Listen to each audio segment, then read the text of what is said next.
This is the Place de la Bastille in central Paris. Alright everyone, in my last video we visited the Place de la Bastille and I mentioned how tourists still come here expecting to see La Bastille, and of course they can't find it, largely because it was destroyed in 1789.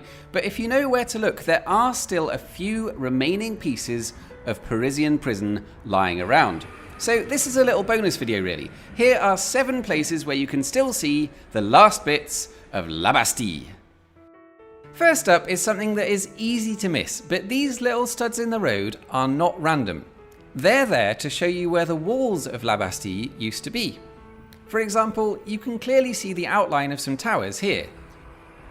Now obviously, these studs don't date back as far as the Revolution. They were added when the road was resurfaced a few years ago. To find some real historic bits of La Bastille, we're going to need to go underground.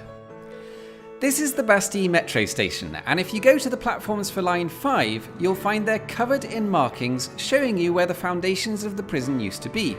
But on one of the platforms there's a small section of genuine original foundations that was discovered when they dug the tunnel, and it wasn't really in the way, so they just left it on display where they found it.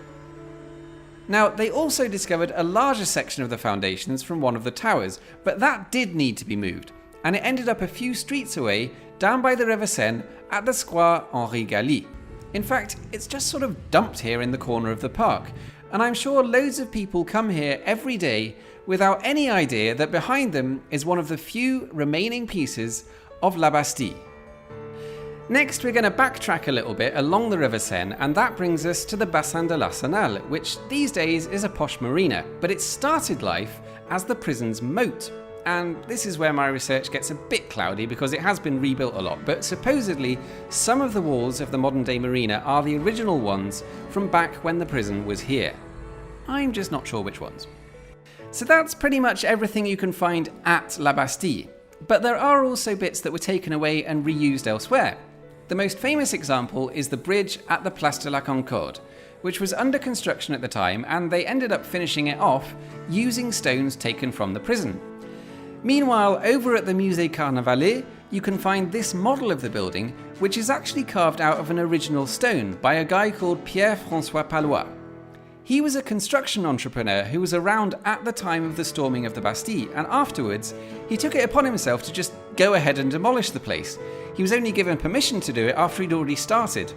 Unfortunately, the museum is closed at the moment because of the pandemic, but there are something like 15 similar models, all made by Pallois, in various museums around France. And if you are travelling around France, when travelling is, more of a thing again, then it's worth checking out your local town hall, because you might just find they've got a stone from La Bastille. This one, for example, is in the town of Saumur and carries a beautifully detailed engraving of the fortress that you can't see because it's 3 meters up a wall. Tim, please don't tell me you travelled 2 hours just to see that. Well, of course, we're not here just to see that. We're here to see something else. If you'd like to see the last bits of La Bastille, or at least the ones that are in Paris, I've created a walking route in Google Maps, and you'll find a link in the description. It's all pretty flat, so it should be fairly accessible, but obviously Parisian streets can be quite narrow and quite busy. Now, as you may know, the coronavirus situation here at the moment is getting worse. At the time of recording, we're still allowed out, but you have to wear a mask pretty much everywhere. Personally, I'm trying to find a balance this year where I can give you the maximum amount of videos for the minimum amount of travel, so there's going to be a couple more from my little trip to Saumur, and after that, it may just be Paris videos for a while. I guess we'll see what happens. Anyway, I hope you're all doing well, thank you for watching, and I will see you soon.